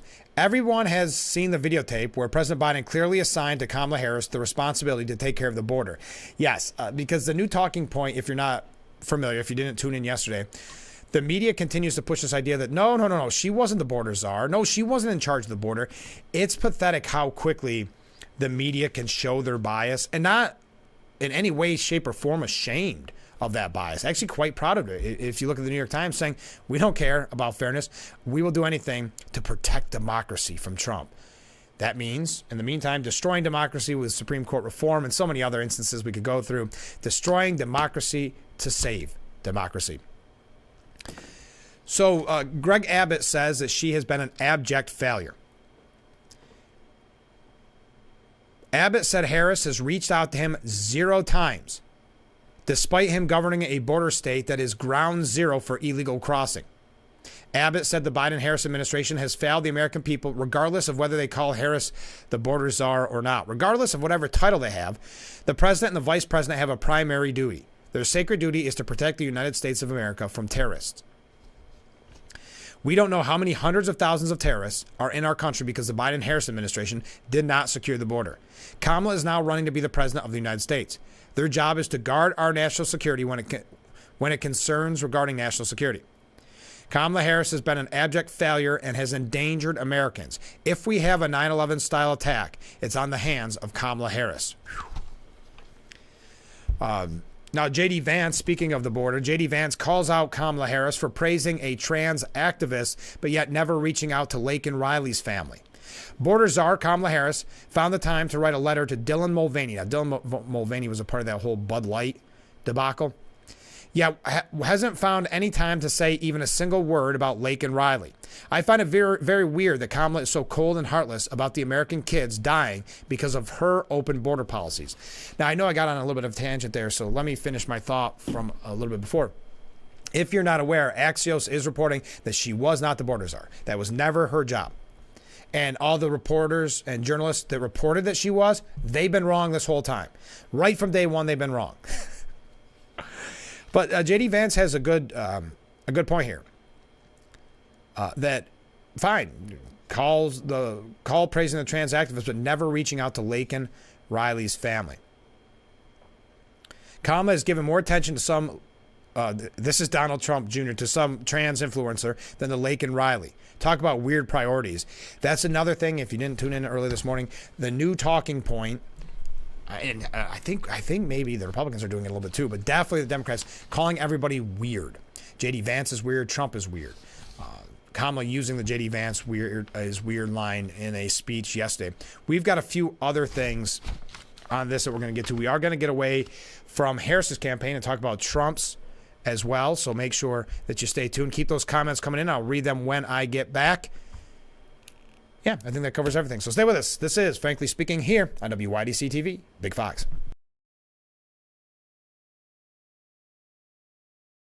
If you or a loved one regularly used hair relaxers or straighteners and were diagnosed with uterine, ovarian, or endometrial cancer, you may be entitled to significant financial compensation. I've used hair relaxers for years. I had no idea they could cause cancer. Chemical hair relaxers and straighteners have been linked to serious conditions, including several types of cancer. How do I know if I have a case? Call 844-292-6222 and consult with one of our attorneys to find out if the products you used are part of the lawsuit. Your eligibility will also depend on how often you use these hair products and your specific cancer diagnosis. If you regularly used hair relaxers or straighteners and were diagnosed with uterine, ovarian, or endometrial cancer, call us now. Call 844-292-6222. How much will it cost to talk to an attorney? There is no fee unless we win your case. Call 844-292-6222 for your free case review. Oak Boys American-made farewell tour. Celebrating 50-plus years of touring. The legendary Oak Ridge Boys. August 1st, the Chemung County Fair. Reserve seats on sale now at ChemungCountyFair.com or the Fair box office. The Oak Ridge Boys, American-made farewell tour.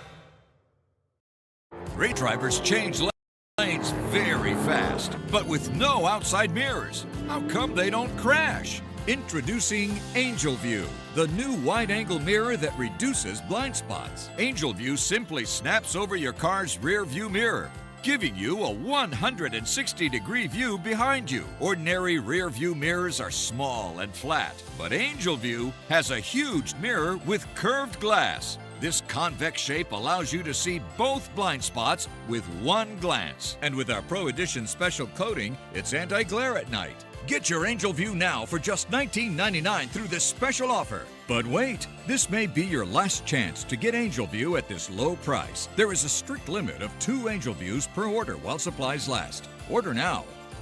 Call 1-800-869-5346. That's 1-800-869-5346. Or visit getangelview.com. So call 1-800-869-5346. And we are back, broadcasting live from the Hasselson studio here on Mark Street. Comments from viewers. First up, I'm wondering if the Zoom conferences you're referring to happened the same day as the CrowdStrike attack. If so, how is the Zoom still working? Could be a clue. No, I don't believe it was the same day. I think the Zoom meetings have been relatively new. As a matter of fact, the White Dudes for Harris was just yesterday. But this is going to be, because the first one, White Women for Harris, that was hugely successful, biggest Zoom in history, which is kind of surprising when you think of COVID and how much Zoom was used. But yeah, so expect to get more of those. I cut this up a little bit. I hope you don't mind to the viewer who sent this one. It's a big one, but I like it. Here we go. Yesterday, I saw a montage of Democrat leaders and media outlets using the word weird to describe MAGA Republicans. Yes, this is the new talking point. And I would add to there, oh, and you said it, yeah, media outlets. The media is pushing it as well. Every Republican is weird. Following the practice of accuse your opponent of what you are actually doing. From drag queen story times for children to choosing your sex being a multiple choice question, then accusing the right as trying to end democracy as they steal elections, deny Democrat voters an open primary, and appoint their own candidates. Produce fake polls to show how well they are doing and that most Americans support their weird ideas. Remember that the left has both censorship and propaganda pretty well covered, so the right has an uphill battle to get their message out. Love the show, Frank. Thank you so much for that comment. That's so nice.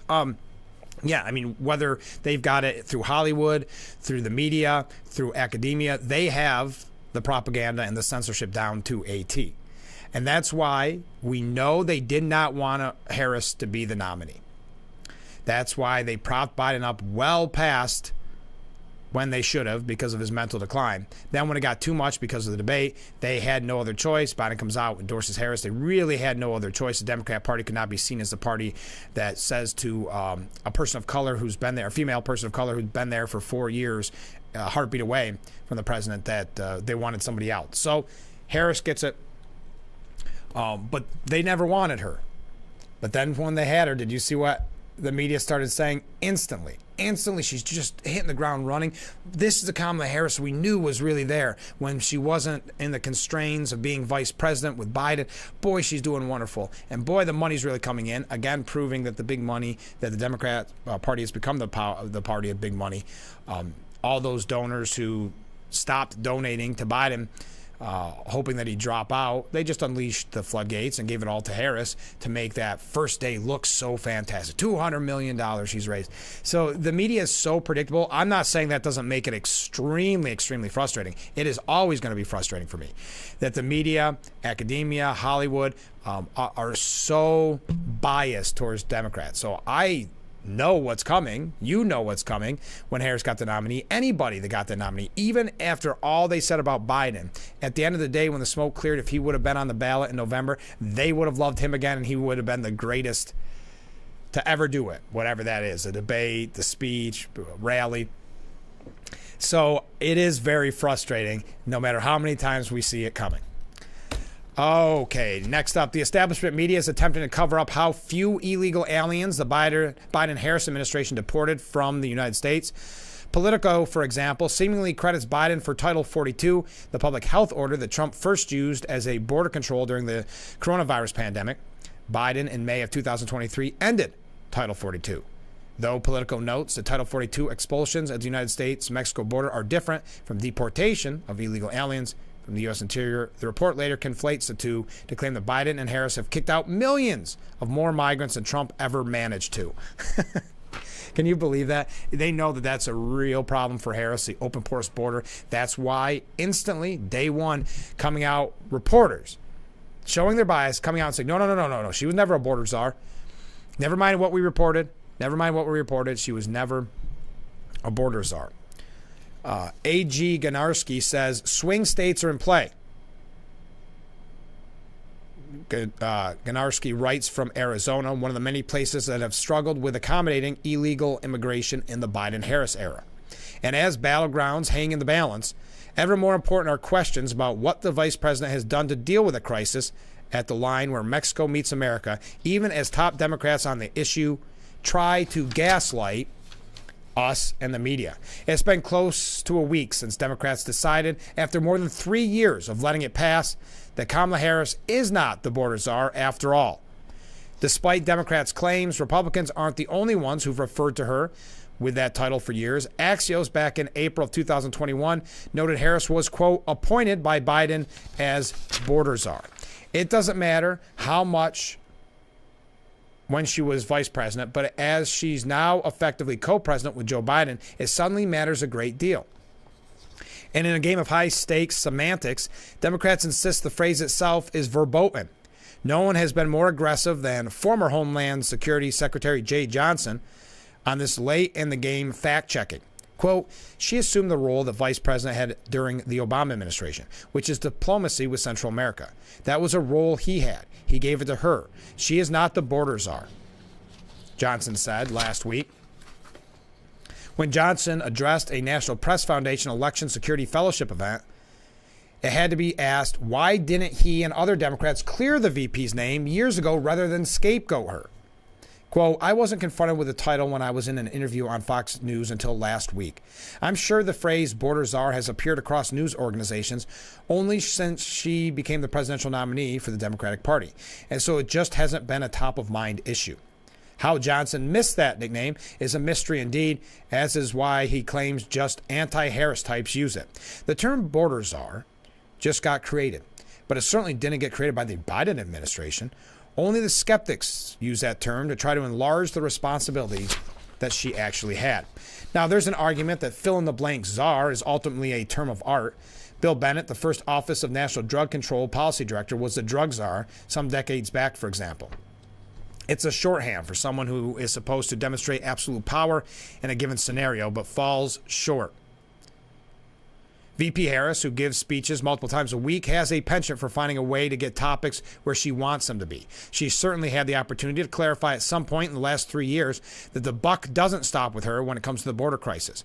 But it wasn't a priority of hers to offer a good faith disclosure of her limited role and tell the American people who really should be to blame. And it's a season of mea culpas and dramatic declarations. In a year, Joe Biden actually stood down as a presidential candidate. Is it really so far-fetched to expect Kamala Harris to explain why she shouldn't be called the border czar? To explain what created the issue in the administration whose work she still continues? If she wants to win in the aforementioned Arizona, for instance, a state from which she's considered elevating Senator Mark Kelly to be her running mate, she needs to find a way to come clean. As it is, the Trump campaign is defining the narrative, and even as it gets memory hold in certain outlets, with Axios itself alleging Harris never actually had the title, the border czar trope is potent and unforgettable because it gets to the hypocrisy at the heart of how this administration handled illegal immigrants. And now its apologists and how they help them. Wow, we got a lot of comments coming in. We got to take another break. Stay with us. Boy, this show's moving fast. We'll be right back with Frankly Speaking here on WYDC TV, Big Fox.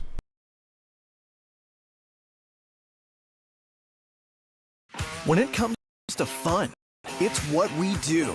See All-American country star Ashley McBryde perform live. Tickets are $30 and on sale now at Ticketmaster.com and the gift shop. Tioga Downs Casino Resort. Fun is what we do. Our water's better tasting, it's better for the planet.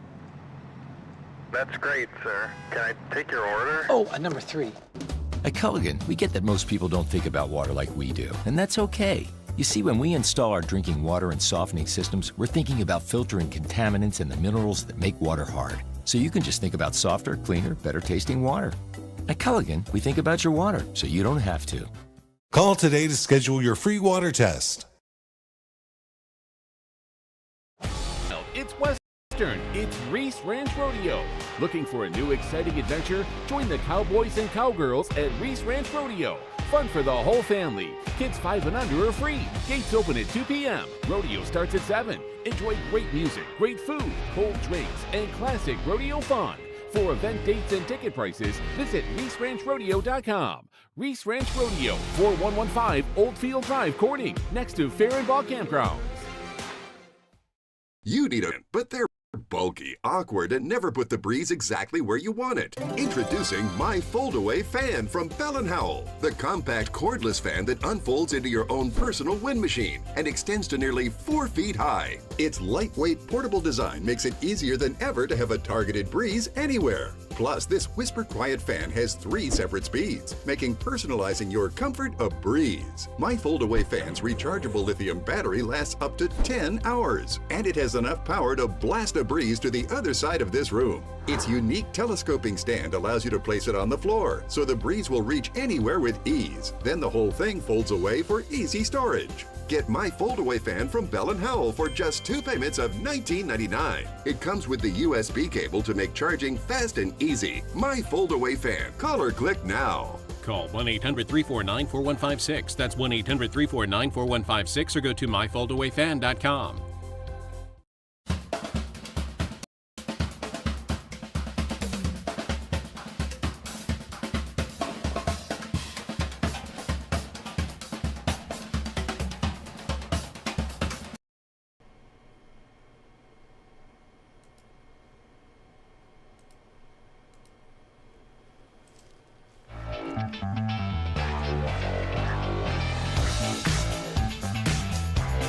And we are back. But frankly speaking, broadcasting live from the Hesselson studio. Thank you so much for joining us this morning. A couple comments from viewers. Who was in charge of the economy? I'm not sure what that's in reference to because we've covered so many stories. But obviously, if you look at inflation, Kamala Harris was the tie-breaking vote for, I believe it was the Inflation Reduction Act, which cost so much. Out of control inflation. So I'm not exactly sure what that's in reference to. I don't know who's in charge of the White House. I mean, after seeing Biden, it's clear that there was a lot of people behind the scenes hiding this, covering this up, pushing policies, pushing proposals. But I'll continue with a different comment from a different viewer. The Obama administration had all sorts of czars every time they named a new position. Yes, I remember that. We had a viewer not happy with the usage of the term czar, but I believe it goes back from before Obama too, doesn't it? I want to say it was just little by little, but I remember it being a major issue with Obama because everybody was a czar. But as we've mentioned, it's called the weird election at this point. It's funny, really, in an election where the two leading presidential candidates are miles apart on weighty issues from abortion rights to border policy. For some reason, both sides are now talking about how Vice President Harris laughs and former President Donald Trump doesn't. Trump, trying out new material to mock Harris, has dubbed his opponent as Laughin' Kamala. His supporters might hear a funny joke, but here's the sexist attack line. With the resurfaced comments of J.D. Vance, Trump's running mate, who described childless Democrats as, quote, childless cat ladies who are miserable at their own lives. That is, they have been playing that to death. And that goes with the media's attack on calling Vance weird. And but anyway, I don't want to go through this because it's from CNN. Allies of Harris are shifting gears to emphasize not the danger they think Trump poses to the country, but instead how weird he sounds when he makes outlandish claims. Listen to this guy, said Walls, one of the short list for VP. He's talking about Hannibal Lecter and shocking sharks and just whatever crazy thing pops in his mind. And I thought we'd just give him way too much credit. Calling Trump and Vance weird helps ratchet down some of the scariness, Walls, a potential vice presidential pick, said. He went on to add that Trump is rarely seen laughing. If he has laughed, it's at someone, not with someone. That is weird behavior, and I don't think you call it anything else. It's simply what we're observing. Anyway, why am I reading this? So Trump doesn't laugh, Kamala does laugh. All right. Secret Service delayed Trump's entrance on the Nashville stage after another security lapse.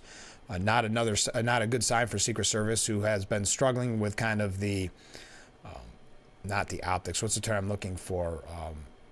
Believability, confidence by the American people. Former President Trump was briefly delayed by Secret Service agents from taking the stage at a conference in Nashville on Saturday because of another security lapse. The holdup was caused by two individuals who made their way around metal detectors inside the Music City Center where the 2024 Bitcoin conference was held shortly after 3:30.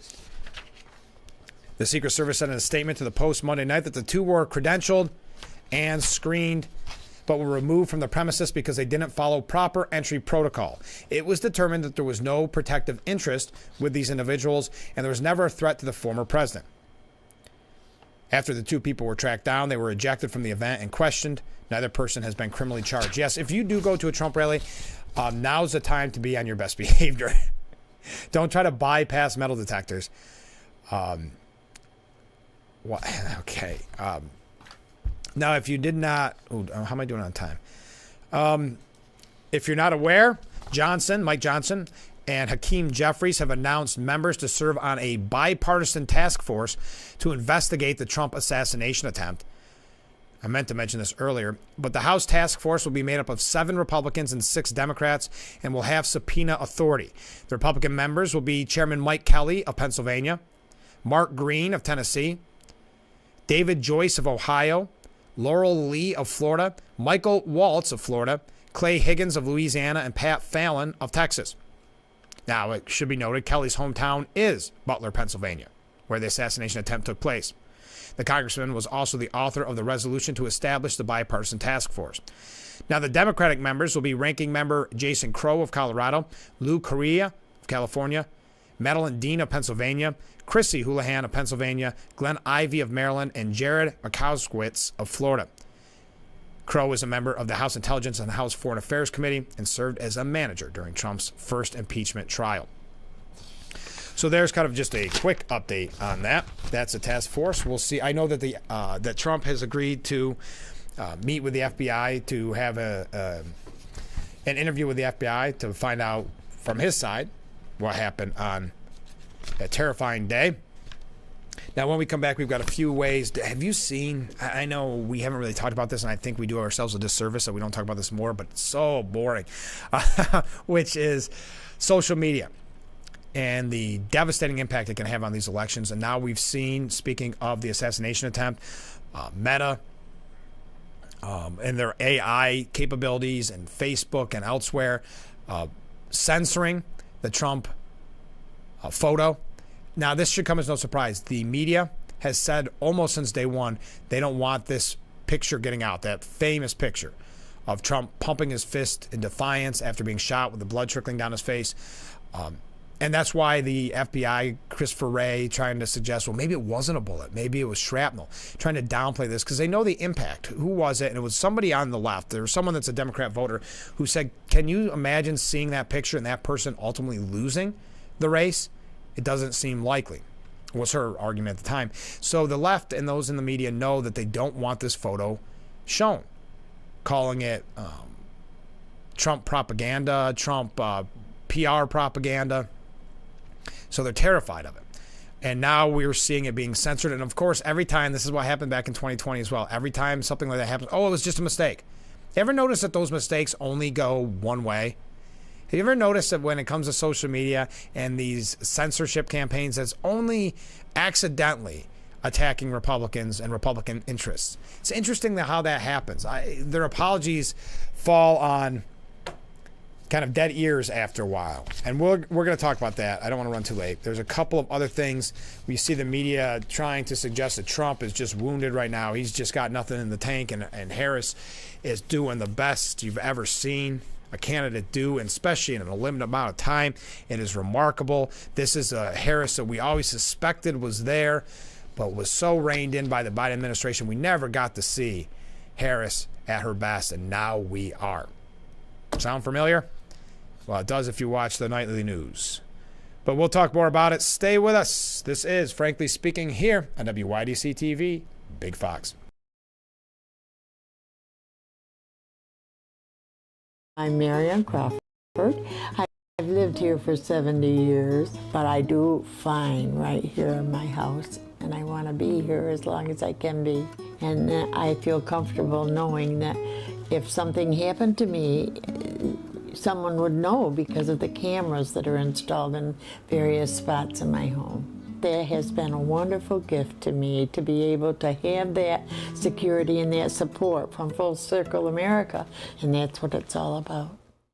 What's up, guys? What I'm about to show you is going to change the way you shave your head forever. You can shave your head in 90 seconds or less. With no cuts or nicks. It's 100% waterproof. It even works in the shower. Introducing Remington's Balder Boss. With increased flex and 5 dual-track floating head design, get over 60% more head coverage for a faster, closer shave and skin-close results. No nicks, no scrapes. Fit in the palm of my hand, and the results were amazing. Shave in the shower or with any foam or gel. With Japanese-grade steel blades, plow through the thickest of hair. Anytime, anywhere. There's even a pop-up trimmer to complete your perfect groove. Now, you can try the Remington Balder Boss in your home for 30 days for just $14.99. Complete with a 5-year limited warranty and 100% satisfaction guarantee. You can also get our ear, nose, and brow trimmer free. Just pay separate processing and handling. Give it a try. You won't be disappointed. Order your Balder Boss. And we are back with Frankly Speaking here on WYDC TV, Big Fox, broadcasting live from the Hesselson studio here on Market Street in Corning.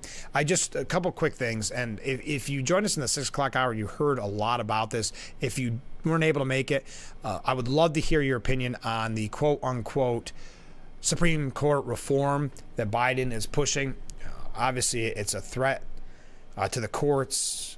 Harris calling it, saying that it will restore confidence in the court and strengthen our democracy. How would it restore confidence in the court to have a completely partisan, as the one article put it, kneecapping of the Supreme Court? The Supreme Court, who's supposed to be away from that type of partisan politics. it's amazing to me. Donald Trump called it a typical Biden con, but I think it's very, very dangerous, and I would love to hear your opinion on it. Also, I glanced over this so quickly, and I forgot that it was kind of breaking news, so you may not have been aware, but President Trump has agreed to sit for an interview with the FBI to provide his perspective on the failed assassination attempt this month. This comes as questions remain about the security errors, lapses, and missed opportunities to stop Trump's would-be assassin before the Pennsylvania rally got underway. Text messages released and radio chatter detailed Monday show that law enforcement officers lost sight of the shooter and further illustrate the confused communications around tracking him at the July 13th event. The Secret Service is adjusting how it approves security plans for all future protected sites and events. And Donald Trump has vowed to continue outdoor rallies, not, if you want to think of it, not letting the terrorists win, right? That old line. Not going to let some crazy shooter change his plans. And we know those outdoor rallies and all rallies are so important to Trump's campaigning success. But I mentioned this before we went to break. Hold on, let me get my clock going there so I don't run too late like I've been doing all morning long. Mark Zuckerberg's Meta, which is kind of the bigger conglomerate of Facebook and some others, rushed to reverse its AI's answer to questions from users about the assassination attempt on Donald Trump. Yesterday, we had that Google would not autofill if you asked it about Trump's assassination attempt. Again, they know how powerful that picture is. They want to bury it. They don't want information on that coming out. So again, when they apologize, saying, oh, this was all an error. Why is the error always in one direction? It's always against conservatives. Until late Sunday, the AI claimed there was no assassination attempt on Donald Trump, while simultaneously detailing the latest campaign plans for Kamala Harris. Initially, when asked over the weekend for information on the July 13th assassination attempt on President Trump, Meta AI claimed it could not assist with providing details. I cannot assist with that. I don't always have access to the most up-to-date information. Can I help you with anything else? After prying further and asking, was Trump almost assassinated? Meta AI replied, saying there have been a few instances where Donald Trump faced security threats or incidents that could be perceived as potential assassination attempts. Anyway, I don't want to go. This is why I hate these topics, because it gets so much in the weeds with different ways it's said. So again, coming out and where is it?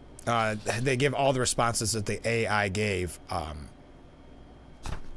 But they always have to come back and apologize. Facebook admits a mistake in censoring the iconic Trump assassination attempt photo.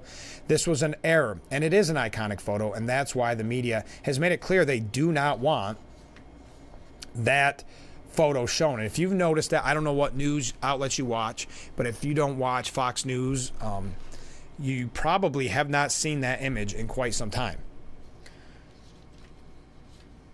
Waynard Media CEO Gary Vaynerchuk reacts to Meta's political ad rules. Facebook wrongly called the popular image of Donald Trump pumping his fist in the air after an assassination attempt against him an altered photo. Users across X shared reports that their Facebook accounts were labeling the image as altered, explaining independent fact checkers reviewed a similar photo and said it was altered in a way that could mislead people. Meta Public Affairs Director Danny Lever later explained on X it was done in error. This was an error. Oh boy, it's weird how that always happens one way. This fact check was initially applied to a doctored photo showing the Secret Service agent smiling. And in some cases, our systems incorrectly applied that fact check to the real photo. This has been fixed, and we apologize for the mistake. This is going to happen more as we near the election, not just on this issue, but many issues. They realize the power of social media. Now, whether or not you use social media, you can't take it lightly. There's our friends who visited the other day. You can't take it lightly. Because, and I've said this for years, I don't check social media, rarely ever. You may not check social media. It may not be your thing. But it's a lot of people's things. It's a lot of where people get all of their information and all of their news. And you may not like that. You may laugh at that. You may think those people are naive or ignorant. it doesn't change the fact. That's one thing I think Republicans very often do. We have to, same with some of the election rules, we have to do it the way it is enacted when it comes to voting. Well, we've got to get out and early vote and things like that. And in this case, we can't take social media lightly just because we may not like it or may not go on it that often. A lot of people do. The altered image Lever referenced featured the Secret Service members surrounding Trump smiling. USA Today and AFP United States previously fact-checked the image as altered, though it confirmed the accuracy of the original image. And this comes after backlash from Google. You couldn't search it on Google. Well, we got to take a break. We've got some comments coming in. Oh, this is a good question. And I actually meant to pose this question, and I totally forgot because we've been covering so many things. A viewer says, Frank, what do you think about Trump doing virtual rallies too? Maybe it gives the left-controlled media more power over his campaign. I like the idea of him doing, listen, I'm not a big Zoom fan. I don't think many of us are Zoom fans. It's kind of reminiscent of COVID. It gives you that feeling again. Sometimes I have to do interviews over Zoom. I get it. But it's just not my favorite thing. I think that'd be fantastic. Wouldn't it be great to get on Zoom and have a rally? Maybe it's not even with Trump. Maybe it's with a Vance or a Ramaswamy or someone who's a surrogate for Trump. I don't think we have to segregate it like the Harris campaign is doing by white women for Harris or white dudes for Harris. I don't think we have to do that. I think we just have some Zoom rallies. I think it bypasses, because remember, and I don't have to go through the whole history of this, but the rallies were Trump's most successful thing in 2016 because the media thought it was such a circus. They thought it was so funny that they played him, knowing full well that Trump could never win. Well, they didn't realize that as they played them on the mainstream media, people were starting to hear what he said and like what he said. So they've learned their lesson, and now it's very difficult to find a rally unless you're on a YouTube or then you got to find which channel you want to go to or some of the more conservative channels. But it's not on the mainstream media anymore. So I think that's a great way to bypass the left-controlled media and just go right to the people who maybe can't make it to a rally, who say, I'd love to go to a rally, but there's not one. Like for us in New York, yes, there was in the primaries back in 2016, but unless something crazy happens, we're not going to get a rally around us anytime soon. So I do like your idea. Thank you for posting that. What do you think? Would you, viewers watching, would you attend a virtual rally, a Zoom rally for former President Trump? When we come back, oh my gosh, we're almost out of time. We're going to rush through some things when we come back, so stay with us. This is Frankly Speaking here on WYDC TV. Big Fox will be right back.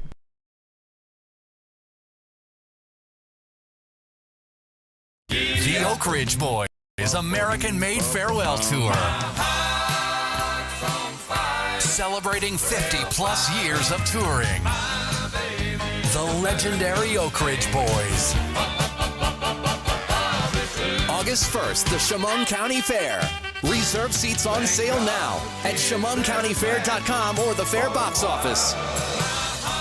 The Oak Ridge Boys, American-made farewell tour.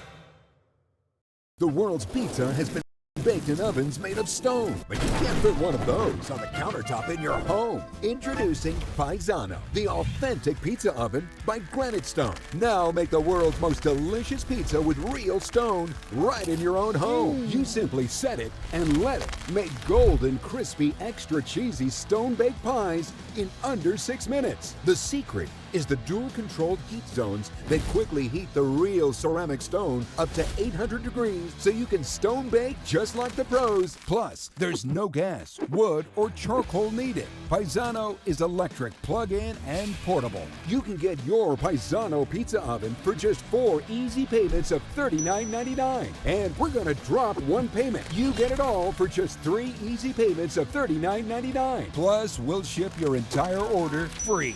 Call 1-800-597-7208 or order online at buypaisano.com. Call now. Wrapping things up on this morning's edition of Frankly Speaking. Thank you so much for joining us. A comment from Ken. Frank, Trump on Zoom? The infrastructure isn't capable of supporting that many Zoom calls at once. It would immediately crash. I would agree with you, Ken. I mean, if Harris got $200,000 for women, white women for Harris, imagine if Trump did open it up and just said, hey, everybody welcome. Come and check out our rally. I think you're right. It would crash. Another comment from a different viewer. Frank. Good morning, Frank. Good morning. Would the left Democrats be asking for changes at the Supreme Court if the recent decisions were made differently? No, it's only because they haven't gotten their way. They now want to change the field. You're 100% right. Never an issue before until they didn't get their way. Remember, they passed through some things through the courts that were hugely unpopular with the American people. So bypassing the voter and going directly to courts. They don't have that anymore. And so they got to change the field. It's typical. That's why it's so frustrating when Harris says it puts confidence back in the court. Quite the opposite. When you get that partisan and you say we're changing something that hasn't been changed in our history, or goes back to the original founding and has worked very successfully, you're going to change it for partisan reasons, and then that's supposed to restore confidence in the court. It's laughable. Here's a comment from a viewer. Trump would think that a Zoom rally was weird, to use the word of the day. Weird, or probably the word of the season, unfortunately. I think you're right. I don't know how Trump would handle the Zoom. That's why I'm wondering if you'd want to do it with surrogates and maybe not Trump. Trump needs that audience interaction. He needs that crowd. That's why we originally thought during the debate, until Biden had such a disastrous performance, there's a little concern there that being no audience at the debate, that he would not have that energy he normally does. That actually helped him. All the rules that they put in to kind of stack the deck for Biden ended up actually helping Trump a lot. But that's another term I would use for what that viewer said. Yes, they are now trying to stack the deck at the Supreme Court because they didn't get their way. I don't understand this with Karl Rove. Karl Rove says Trump is in subordinate role to Kamala Harris. I think that's absolutely right. Look, everybody got tough things that they have to do. But think about it. This is what Harris has got to do between now and the end of the month. Introduce herself. We know she's the vice president. But how does she want to frame herself for the general election? She needs to figure out how she's going to go after Trump. She's got to pick a vice president. And I don't want to go through all this. But he's suggesting it's going to be difficult for Republicans, and that Trump is not, it's a honeymoon stage that she's experiencing right now. Trump and Vance need to woo women voters to win, said the New York Post editorial board. The GOP ticket knows women will play a major role in deciding this election. Perhaps they should start acting like it. Interesting point.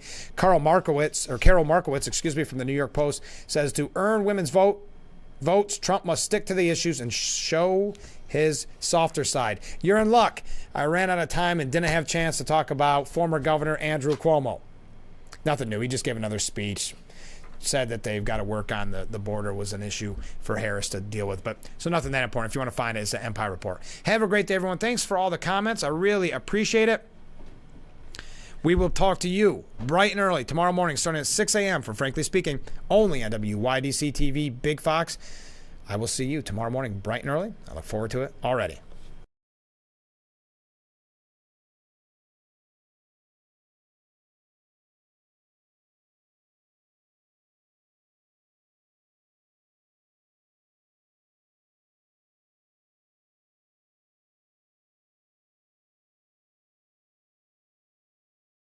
The Oak Ridge Boys American-made farewell tour. Celebrating 50-plus years of touring. The legendary Oak Ridge Boys. August 1st, the Chemung County Fair. Reserve seats on sale now at ChemungCountyFair.com or the Fair box office. The Oak Ridge Boys American-made farewell tour.